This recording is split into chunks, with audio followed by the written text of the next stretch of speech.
mais uma vez pelo convite, né, dentro da escola mesmo, mas especificamente para falar sobre Ostílio Soares agora, e eu tenho essa felicidade de chegar aqui com as palestras, que são as palestras próximas de mim, né? Você tem que pegar um assunto específico da música. Na primeira palestra eu falei sobre o Coro Madrigali, os 25 anos dele esse ano, e agora Ostílio Soares. A história desse compositor ela é muito interessante, porque muito provavelmente quase nenhum de vocês ouviu falar de Ostílio Soares. A gente vive com os compositores, com os professores e músicos da escola e da cidade também, aquela situação em que a memória nossa é curta para essas pessoas, para aqueles que vivem no nosso tempo e aqueles que morrem e, enfim, com pouco tempo, essas pessoas são esquecidas no ambiente musical. E isso porque elas mesmas não trabalham, por não estarem aqui, não trabalham mais na divulgação da sua música. O Ostílio Soares, para mim, foi uma situação muito engraçada, até, porque eu não conhecia Ostílio Soares. No conservatório, lá no centro da cidade, a gente tinha aulas lá. A escola só vem aqui para o campus em 1997. Eu me lembrava outro dia que eu fui o primeiro aluno de regência a me formar nessa escola nova. Eu mesmo não me lembrava disso. E formei com as 7 palavras de Ostílio. Então, para mim, voltar e pegar fotos daquela foi muito engraçado. Foi muito, muito engraçado no sentido emocional, porque eu me lembrei de coisas que... É um filme que passa, são 21 anos já. E a minha história com o Ostílio é interessante pelo seguinte: vocês viram o maestro Oílian Lana, ele estava aqui.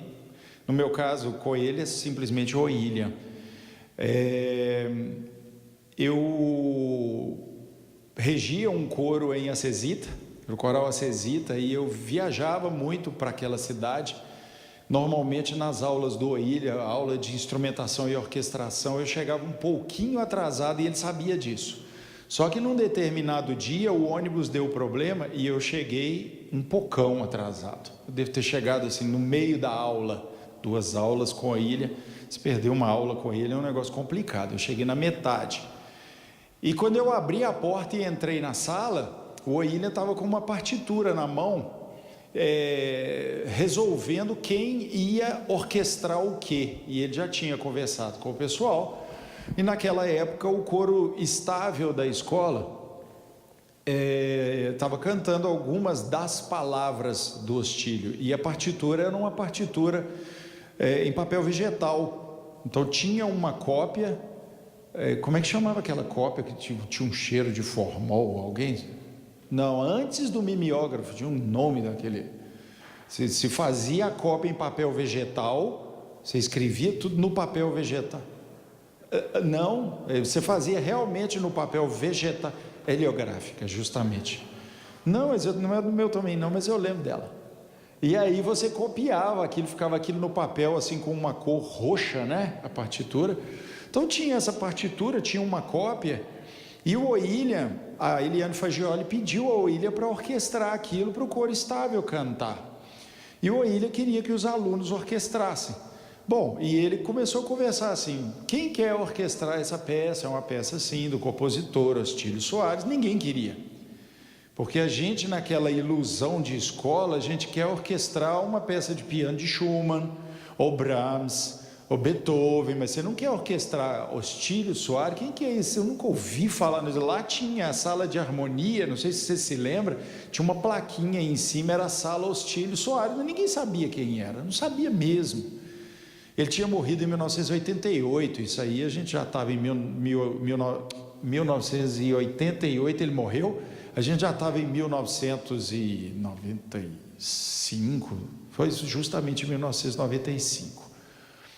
E aí, quando eu entrei na sala, o Oília olhou para mim e pensou assim: estou com uma peça na mão, feita para coro e solistas, órgão, e esse sujeito que acabou de entrar, rege coro, atrasado, né? Então, ele olhou para mim e falou assim: é você mesmo que vai orquestrar essa peça. Só que eu não sabia de nada, eu entrei assim, eu fiquei olhando assim, todo mundo começou a rir, eu falei assim, mas o que está acontecendo, né?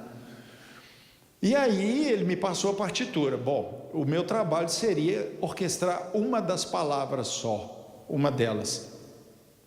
Eu me apaixonei pela música de uma maneira tal, foi um negócio tão de empatia, que eu orquestrei a peça inteira. Aí foi nessa época que eu comprei meu primeiro computador. Imagina, nem sei o que era, um XP, acho que é antes disso aí. E aí eu usei Encore para fazer toda a edição de partitura, aquela coisa toda. E nessa época eu regia essa peça, As 7 Palavras de Cristo Crucificado, com o coro estável da escola, foi um negócio bacana.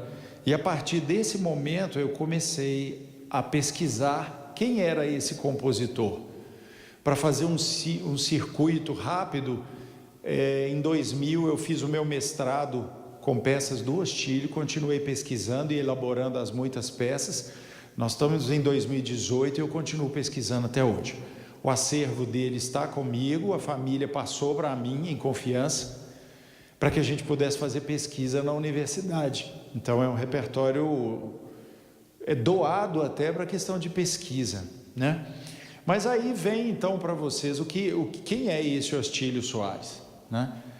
Essa palestra aí, depois eu falo um pouco mais sobre o Ilha e tudo mais. Esse é Ostílio Soares, um músico mineiro de Visconde do Rio Branco, lá no sul de Minas, perto de Ubá, na região da Zona da Mata. E Ostílio Soares, como a Luciana disse, ele trabalhou aqui na escola de 1932 até 1968. Em 1968, pelas contas que vocês podem fazer, tinha antes ali, ele nasceu em 1898. Em 1968 ele completou 70 anos. 70 anos, aposenta-se compulsoriamente no serviço público. Então foi quando ele foi obrigado a parar com o seu trabalho. Na escola de música aqui, ele foi professor de contraponto e fuga durante esses mais de 30 anos, né? Esse compositor, ele, longe daquela questão que se pode imaginar, que é mais um dos compositores de Minas Gerais, daqueles compositores que não tem muita expressividade, ele teve lá em Visconde do Rio Branco como pai aquele cidadão Teodolindo José Soares, que era um ex-seminarista e mestre de banda, e que fundou lá em Visconde do Rio Branco a Filarmônica Carlos Gomes, uma banda onde os seus filhos começaram a ter a formação musical, e o Ostílio Soares, que era um dos mais novos, começou a ter a sua formação musical com o pai. E ele já se mostrava um bom músico desde o princípio. Lá ele tocava violino e alguns instrumentos de sopro. E o Ostílio, quando o pai dele morre, ele tinha 14 anos, e ele continua conduzindo essa Filarmônica Carlos Gomes até os 18 anos, que é quando ele resolve sair de Visconde do Rio Branco para se dedicar à música. E aí ele sai de lá e vai para Campos, no Rio de Janeiro, onde ele trabalha no Cine Orion, numa orquestra que tinha lá, uma orquestra de cinema, e depois se muda para Vitória, tocando no Teatro Melpomene. Bom, isso até então é aquela questão do músico que se coloca como um músico profissional, mas que não buscou ainda uma formação plena, apesar de ter uma excelente formação já como músico.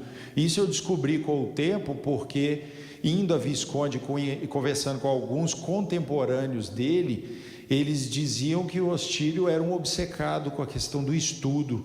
Então a formação dele não interessava qual o músico que chegasse próximo dele, ele queria aprender com o músico. Então a formação dele era uma formação excelente desde o princípio, porque ele buscava aquilo que não se tem mais no nosso tempo, que é a formação do mestre. Ele buscava um mestre que fosse numa cidade próxima, e ele aprendia com esse mestre tudo o que ele podia. Ele só sai de Visconde do Rio Branco quando ele próprio considera que não existe mais ali quem possa ensiná-lo. Então ele resolve sair de lá. E aí ele trilha esse caminho até chegar no Rio de Janeiro em 1922. Nessa época, ele começa a formação dele como compositor e faz o curso de composição no Instituto Nacional de Música, que é a atual Escola de Música da UFRJ. O Ostílio teve como principais mestres lá 2 músicos que nós, os mais antigos, conhecemos. Um deles, olha a cara dela quando eu falo os mais antigos, é um problema. Um deles é o Paulo Silva, que é aquele do método de harmonia. Não sei se alguém aqui já estudou harmonia e viu Paulo Silva.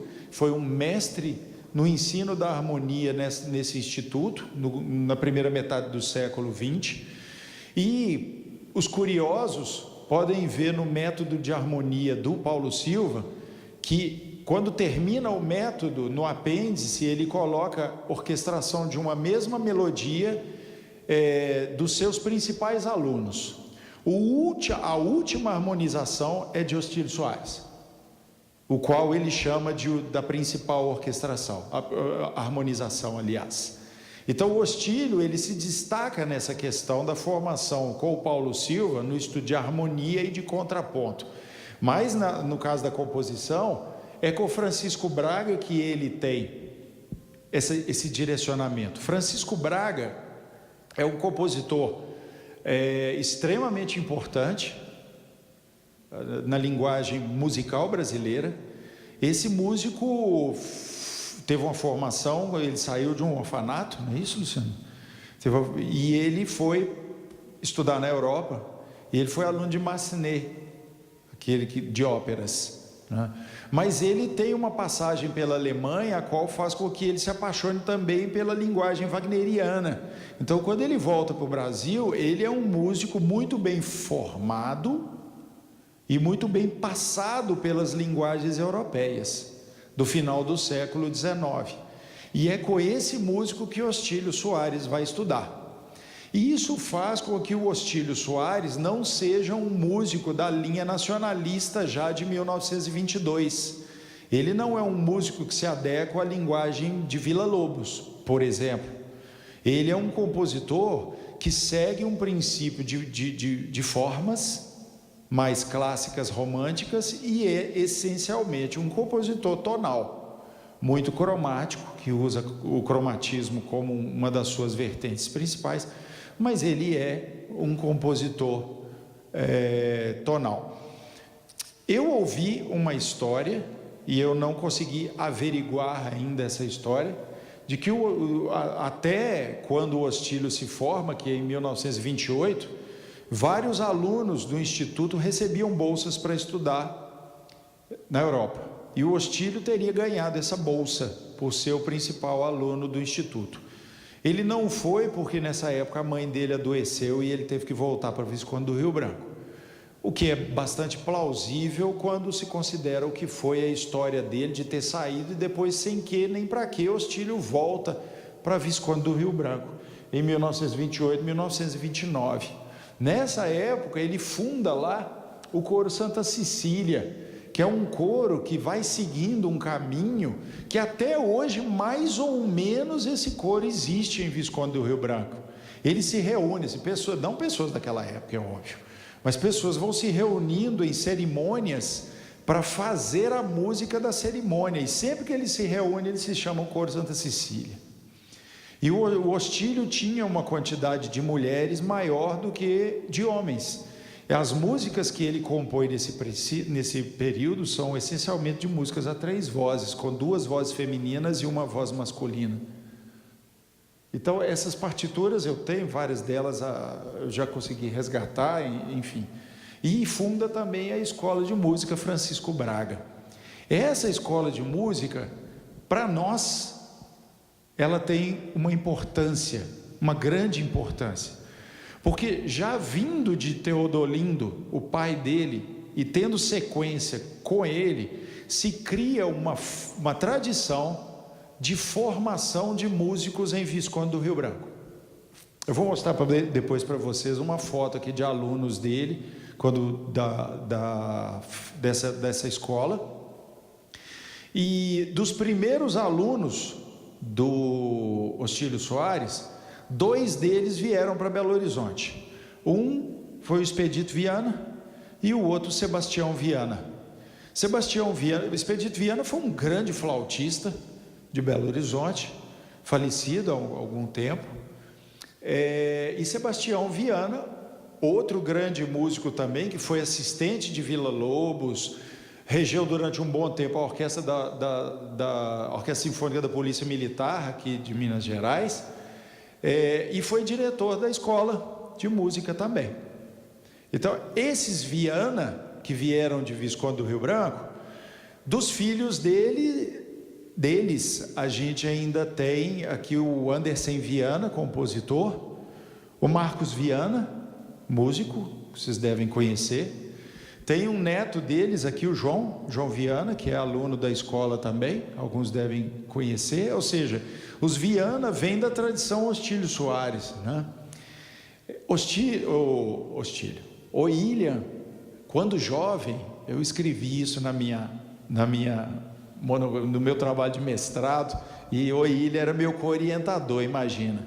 E eu escrevi assim: o William Lana, quando jovem, e ele leu aquilo, né? Imagina você chamar o William quando era jovem ainda, dizer que ele era velho, que ele é velho, né? Quase que eu fui reprovado no mestrado por causa disso. Mas o William era molecote realmente, seus 14, 15 anos, ele tocou com o Ostílio Soares. Então conheceu bem o compositor, e o William vem dessa tradição de formação de músicos de Visconde do Rio Branco. Visconde do Rio Branco tem um dos conservatórios estaduais de Minas Gerais, que tem o nome justamente de Conservatório Teodolindo José Soares, e que tem o diretor dele, o Leonardo Costa, que é sobrinho neto de Ostílio. Ele está estudando aqui na escola, está fazendo pós-graduação, ele é atualmente o diretor desse conservatório. Assim, histórias bem mineiras, na verdade. Fulano, que estudou com ciclano, que é filho de Beltrano, que veio ali do café na casa de... São todos esses músicos que a gente convive com eles até hoje, né? Então, de alguma maneira, Ostílio Soares, eu fui descobrindo que está muito mais presente na minha vida do que simplesmente a questão da pesquisa, né? Ostílio vem para Belo Horizonte em 1932, quando ele faz um concurso e vem para o Conservatório Mineiro de Música. Para aqueles que não sabem, o conservatório, que foi fundado em 1925, ele só se tornará escola de música da UFMG na década de 1960. Então, até então, você tem o Conservatório Mineiro de Música, que é aquele lá no centro da cidade, em frente ao Palácio das Artes, que todo mundo vê escrito lá em cima, Conservatório. Ostílio foi professor, como eu disse, de 1932 a 1968, professor de contraponto e fuga e composição. Teve vários alunos lá, o seu José Ferreira, que foi maestro da Rádio Inconfidência, da Orquestra da Rádio Inconfidência durante muitos anos, e que depois passou o bastão dele para o Eli Drummond, que tocou aqui outro dia, que teve também formação com ele. Alguns professores da escola hoje foram alunos dele também. Ele foi um dos fundadores da Sociedade Sinfônica aqui da cidade. A Sociedade Sinfônica é uma instituição criada junto com o Conservatório em 1925, 1926, e que veio caminhando com a história de Belo Horizonte até se encerrar em 1971, quando foi fundada a Orquestra Sinfônica de Minas Gerais. Não quer dizer que a Sociedade Sinfônica se tornou orquestra, não. Ela estava paralisada durante mais ou menos uns 5 anos, e aí o governo do estado resolveu criar a Orquestra Sinfônica de Minas Gerais, e o acervo de partituras da Sociedade Sinfônica passou para a Orquestra Sinfônica de Minas Gerais. Então tem uma tradição em função de partitura e daquilo que foi feito de repertório. Ele trabalhou como maestro durante várias vezes, regendo a sua própria música, mas eu sempre destaco aquela peça ali, Os Sertões, que foi uma peça regida por ele em 1960, alguma coisa, fugiu a data, perdão. É uma peça de um compositor belga que morava aqui em Belo Horizonte, o maestro Juté, e esse maestro tinha feito essa peça, Os Sertões, uma ópera, e ninguém nunca tinha executado. E o Ostílio resolveu executar essa peça e pediu a ajuda da Orquestra Sinfônica da Polícia Militar, e foi com a Orquestra da Polícia que ele fez a ópera. Pasmem, depois que a peça foi executada, algumas pessoas ligadas ao maestro Juté acharam que aquela obra ia dar muito dinheiro para eles e resolveram não deixar o acervo junto da polícia, mas resolveram ficar com essa partitura em casa. O tempo passou, foi passando de um para o outro, nunca passaram para ninguém. Um belo dia deu uma chuva na casa da pessoa, caiu o telhado, se perdeu a partitura inteira. A gente tem ainda algumas partituras que sobraram no acervo da polícia, mas a partitura acabou por causa dessa coisa de vamos guardar as partituras, né? O Ostílio, ele é um compositor que qual a palavra que eu diria? Ele se divide em algumas linguagens, pelo menos aquelas que eu identifiquei até hoje, porque com ele tem uma situação muito engraçada. Eu disse para vocês que o acervo veio para mim, mas praticamente todo ano chega uma partitura do Ostílio para mim, vinda de alguém, um tio, um primo, um amigo.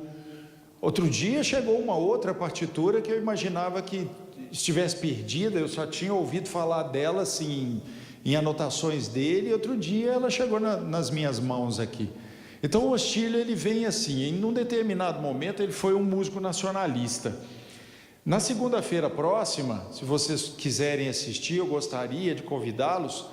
Segunda-feira agora, dia 24, às 19 horas, a orquestra aqui da escola, junto com o Madrigal também, faz a missa São João Batista dele e uma suíte brasileira para a banda. Essa suíte nunca foi feita em Belo Horizonte, só foi feita uma vez em São Paulo, e a gente eu consegui montar e a gente vai fazer essa peça na segunda-feira. Essa peça é nacionalista no melhor estilo, e ela tem uma situação que eu vou dizer para vocês daqui a pouquinho. Ostílio, depois disso, ele se torna politicamente um cidadão integralista, aliado à política de Getúlio Vargas, e ele escreve uma quantidade muito grande de hinos de escola, hino pátrio, hino do Estado, hino da cidade, hinos, enfim, uma quantidade de hinos que falam do nacional, desse nacionalismo patriótico, do ufanismo, e ele vai até realmente acabar o governo, a ditadura Getúlio Vargas, na década de 50. Mas antes disso, Ostílio passa por uma fase de óperas, em que ele escreve 3 óperas. A primeira delas é a ópera A Vida, que já foi toda copiada, até hoje nunca foi executada, mas algumas das peças dela são cantadas aqui em Belo Horizonte. Depois, Príncipes Românticos, que foi feito em 1942. E por último, a história do Asceta e a Bailarina, que está sendo feito um trabalho aqui agora com a Patrícia Cardoso Chaves, que vai cantar daqui a pouco, e que ela está resgatando a partitura dessa ópera, a história do Asceta e a Bailarina. O Marcelo Minal acabou de me dizer aqui que ele quer resgatar uma das sinfonias do Ostílio. Eu já gostei da ideia, já achei. Uma delas foi feita, que é a Krishnamurti. Faltam 3 ainda, né? Essas peças são grandes e demandam um trabalho maior de resgate. Ali tem uma coisa que é importante, que são os concursos de composição que aconteceram aqui em Belo Horizonte na década de 60. Foram exatamente 4 concursos, em 61, 62, 63, 64. Em 61 ele venceu com a Sinfonia Brasília, em 62 ele venceu com a Missa São João Batista, que a gente canta na segunda. Em 63 ele venceu com as 5 peças em vernáculo, que a Luciana conhece muito bem, as cantoras executam aqui, e em 64 com a história do Asseto e a dançarina, a bailarina. E aí, no caso, eles pararam com o concurso, porque ele ganhava todos, então acabaram com a secretaria. Mas, na verdade, não foi isso não, é porque se vocês olharem ali, coincide com 1964, que foi a época do golpe, e aí, a partir disso, realmente houve uma modificação radical nos princípios culturais da cidade, e aí eles pararam com muitas coisas. A brincadeira é minha, né? A última sinfonia que ele faz é a Sinfonia Brasília, que entrou no concurso de sinfonias para a inauguração de Brasília. Essa sinfonia é muito interessante, porque ele conta a história dos candangos que vão para lá e vão falando da elaboração de Brasília, mas essa sinfonia nunca foi feita, viu, Marcelo? É uma ideia, né? E a música Desaparecida que eu falo ali, eu deixei porque eu tinha já montado esse PowerPoint há umas 2 semanas. Aí na semana passada eu me encontrei com o Leonardo, sobrinho neto dele, Leonardo Costa aqui, e o Leonardo chegou com um negócio debaixo do braço, assim, uma pasta. E aí ele me perguntou assim: você já ouviu dizer que o tio Ostílio escreveu uma música para os graus maçônicos? Eu falei assim: já.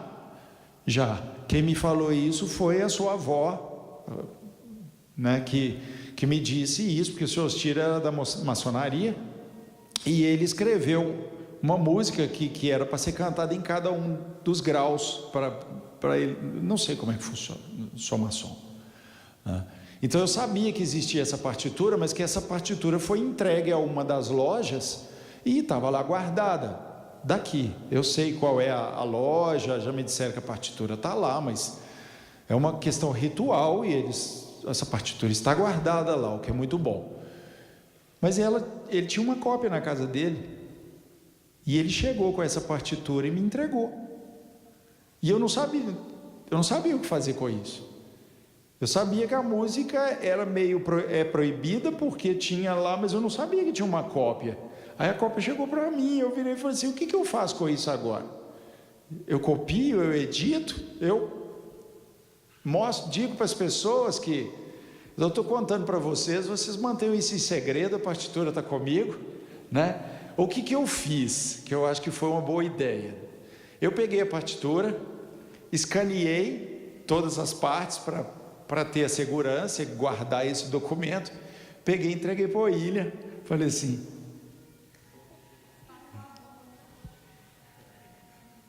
você dá uma olhada nessa partitura, depois a gente conversa, e fui-me embora.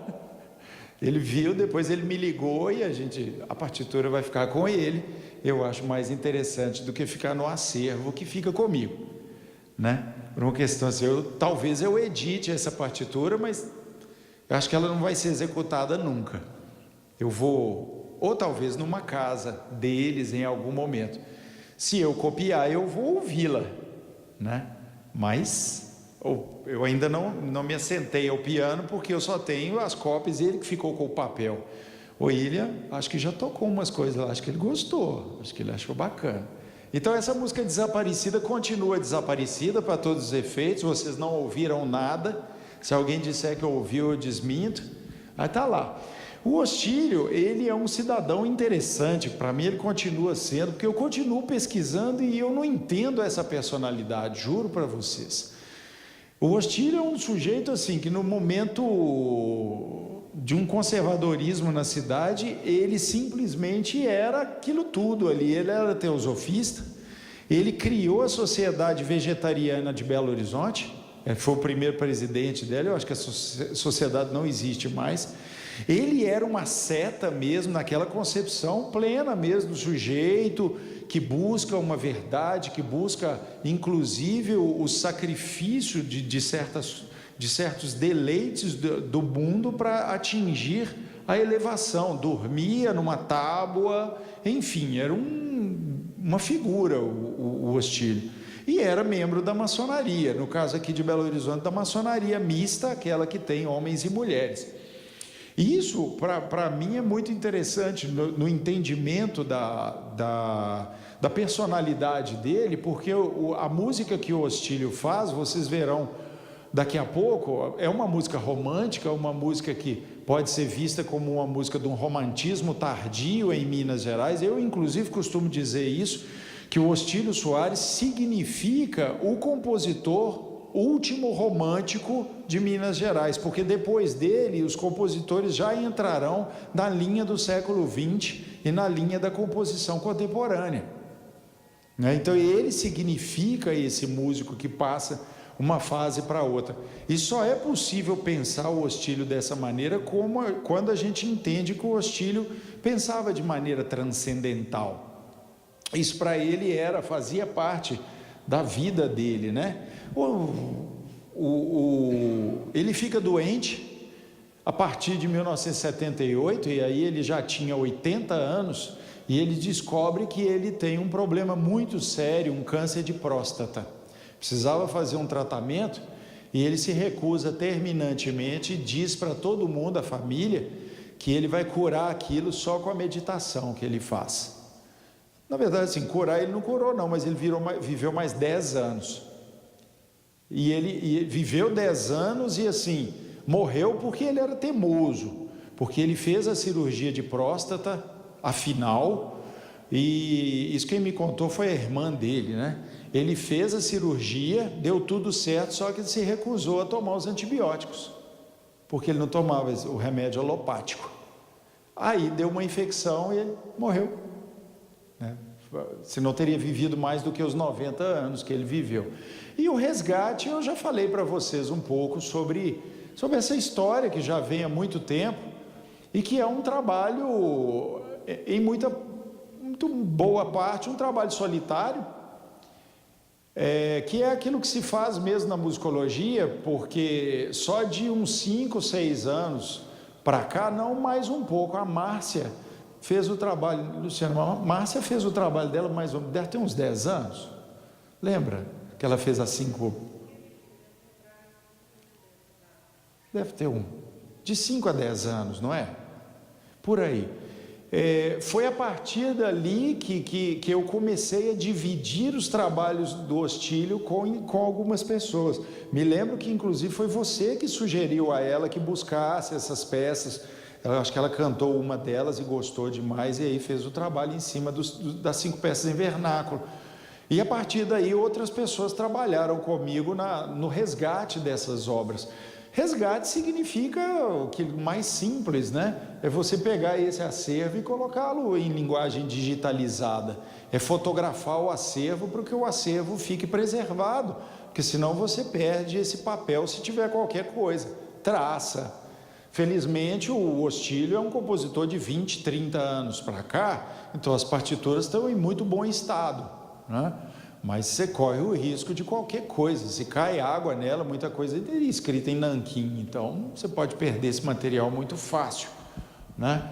Mas daquela época para cá é interessante mostrar para vocês uma parte do que está digitalizado da obra dele.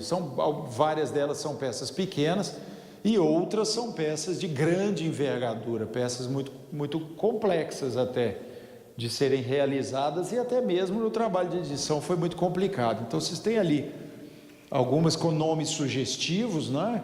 Outras delas são peças do tempo do Ostílio em Visconde do Rio Branco, essas Ave Marias que foram escritas para a igreja mesmo, para serem executadas lá. Botões em Flor já foi cantada aqui na escola. A Canção de Artista, essa tão linda peça que é da ópera A Vida e que vários cantores aqui já executaram. Você já cantou, Luciano, Canção de Artista? E as 5 peças em vernáculo que também já foram feitas aqui. 5 peças deliciosas da composição dele, ganharam o concurso em 1963. E aí, Convite à Valsa, Coração Feminino, Eliantos, foi cantada outro dia pela Patrícia Cardoso Chaves, alguns hinos sacros, outros hinos mais nacionalistas e da época dele. Minha Terra, que é o tema principal da suíte brasileira, que a gente vai fazer na segunda-feira. O Leque, que já foi feito aqui também. E aí as obras corais, algumas que a gente já resgatou. As 7 Palavras, que tem a primeira versão a 3 vozes, lá do princípio do Ostílio com o coro Santa Cecília, e depois a segunda versão, que é da década de 40, 50, que já é essa que nós executaremos hoje, que nós faremos hoje. A Canção do Cego, coletâneas de peças que ele deixou como coletâneas mesmo, a Missa Sábado Santo, a Missa São João Batista, que será realizada na segunda-feira, aqui. São peças todas com uma linguagem sacra, sim, mas com um pensamento de um compositor que não estava estritamente ligado à questão da Igreja Católica, né? Mais algumas peças feitas para coro dele, todas essas estão editadas e disponibilizadas, tá? Algumas peças de câmara, vão lá informações diversas, algumas são para conjuntos quintetos, outras para octetos, feitas sob medida. As obras sinfônicas ali não tem aqueles 2 pontos não, né? Sinfônica, agora que eu vi ali, algumas 2 aberturas pelo menos, e as sinfonias que ele escreveu.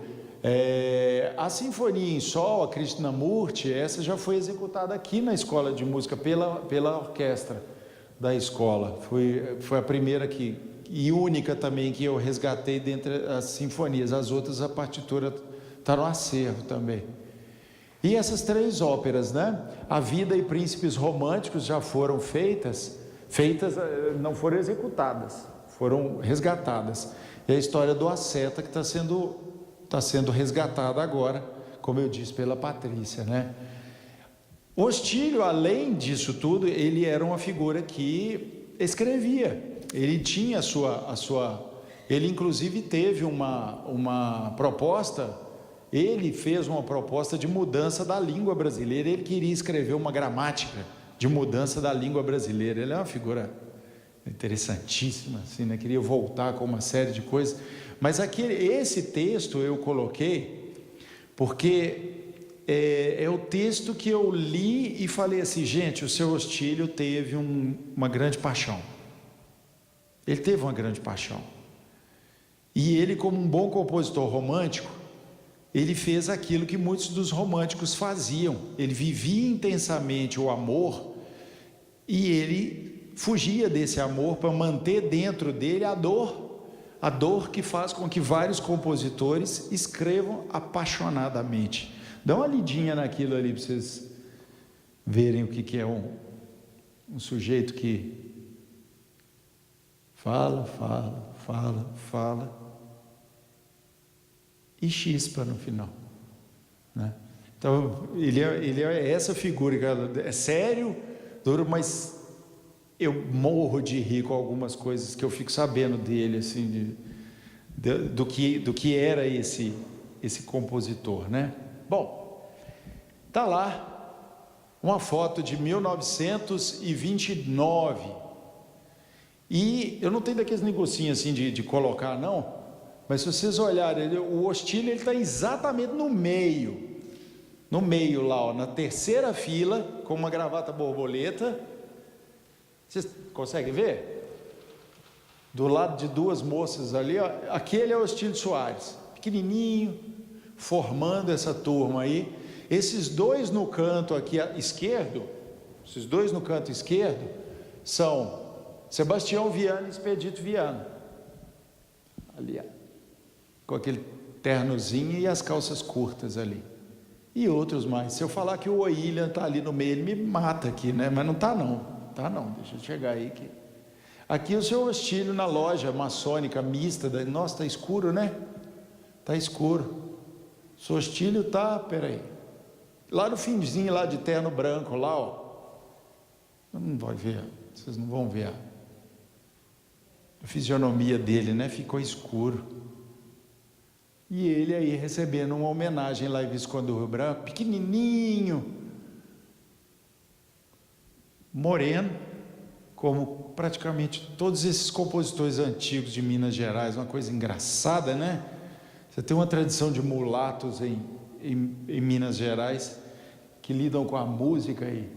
Esse aqui foi um concerto em 1999, e essa é a irmã do seu Ostílio, a dona Nicinha, que foi essa pessoa que passou o acervo e que cuidou do acervo do seu Ostílio, né?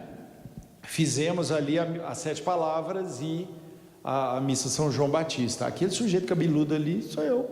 Ali, né? Eu tinha ainda muito cabelo. Aqui o Madrigal cantando no Palácio das Artes, com o Ilha, sempre com o Ilha, né? Ficou escuro. Isso no conservatório, 7 palavras, mais uma vez. E esse cidadão aqui que eu deixei para esse ponto aqui para falar do Oília, né? O Oília é essa figura que a gente conhece aqui na escola e que é justamente esse compositor que se preocupa com a linguagem dos outros, porque se fala assim, eu fiz o trabalho do Ostílio, tá bom, mas quem chegou com o trabalho do Ostílio para ser feito foi o Oília. Quem me direcionou a vida inteira para fazer esse trabalho foi o Oília e continua até hoje, né? Já tocamos 7 palavras não sei quantas vezes, a missa São João Batista, e sempre está lá o Oília fazendo isso. Eu sou uma daquelas pessoas assim, que eu me digo muito feliz, né? Outro dia eu conversava com alguns alunos aqui, e eles falando da questão de ir para fora do Brasil, e me perguntando o que eu achava disso. Eu não sei dizer para vocês, não, eu nunca saí do Brasil para estudar, eu já fui passear lá fora. Para passear eu posso dar umas dicas boas para vocês, mas para estudar não. Aí eles me perguntaram assim, mas você faz um monte de coisa assim, como é que você nunca foi estudar fora? Como se para fazer um monte de coisa precisasse estudar fora, né? Aí eu falei para eles, olha, muito simples, eu tive 2 grandes mestres na minha vida. O primeiro foi o Magnani, que estudei com ele, e o segundo foi o Oília. Se você tem Magnani e Oília na vida para estudar, você precisa ir para fora para quê? Né? Então, continua até hoje, continua levando lenhada dele até hoje, o Oília. Às vezes eu me encontro com ele, eu me acho um músico muito bom. Eu sou Oília, vamos discutir. Aí eu saio de lá, vou para casa deprimido, triste isso, mas continua esse grande sujeito, que um dia eu queria fazer uma palestra só sobre ele, sobre o Oília. E aqui a gente fazendo a missa São João Batista, eu lá outra vez, cabeludo, a gente fazendo aí a missa, e aí o Ostílio, que eu termino justamente do jeito que eu iniciei, falando dele como esse músico mineiro. Não é interessante isso quando a gente fala sobre um compositor? Quando eu falei com vocês aqui no princípio, Ostílio Soares, um músico mineiro, todo mundo olhou e falou assim, nunca ouvi falar nesse sujeito. E aí a gente conversa durante um certo tempo e você acaba criando intimidade com ele. Cria mesmo. Vocês vão ver a peça que a gente vai fazer agora, como que ela é uma peça que a gente não consegue explicar muito bem o que acontece nela. É uma peça de uma linguagem romântica, cromática, mas que é uma peça que tem uma mineiridade implícita, daquela mineiridade onde as pessoas se integram muito bem a um repertório que é sacro, feito para ser funcional. É uma peça triste, mas ela foi escrita para a Semana Santa. O Ostílio não pensou as 7 palavras para ser executada em outros momentos, a gente executa, faz aqui no teatro, dentro de uma palestra, mas ele pensou nessa peça como uma peça de Semana Santa. Ela tem uma característica muito interessante, que ela é uma peça escrita em latim e português. Então ela dispensa maiores apresentações agora de slide, com tradução, porque vocês ouvirão a parte em latim e depois, logo em seguida, o coro mesmo começa a cantar a parte em português. E quando se fala em 7 palavras, você não está falando de uma palavra só. As palavras são as frases ditas por Jesus quando ele estava na cruz, né? Então, viver as 7 palavras, para mim, não preciso mais explicar para vocês porque existe essa questão da importância da peça. Para mim, foi a peça primeira que eu resgatei dele, foi a peça com a qual eu me formei aqui na Escola de Música, foi uma peça que eu já cantei inúmeras vezes em várias cerimônias, em vários concertos, enfim. É uma peça que deixa muito viva o tempo inteiro a memória de um compositor extremamente especial aqui para a cidade, para o estado e para a escola de música mesmo, né? Então, como eu já falei de vários outros, parece que eu me sinto às vezes um pouco repetitivo quando eu digo o seguinte: eu falei a mesma coisa sobre o caso Alberto Pinto Fonseca, quando a gente cantou no ano passado a Missa Afro-Brasileira.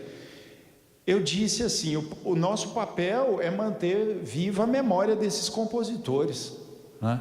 No final, não interessa muito, o músico faz a sua apresentação e ele quer os aplausos do final, é óbvio, mas no final não interessa muito se o bonito sou eu, ou se o bonito é o William, ou se o bonito é o coro madrigal. Na verdade, o que interessa é o que fica para vocês desse compositor, que muitos ouvirão agora pela primeira vez, que é esse compositor mineiro aí, o Ostílio Soares. Então, já vou ali buscar o coro para apresentar para vocês. Falo um pouquinho da peça ainda, mas rapidíssimo para vocês ouvirem, tá? Obrigado.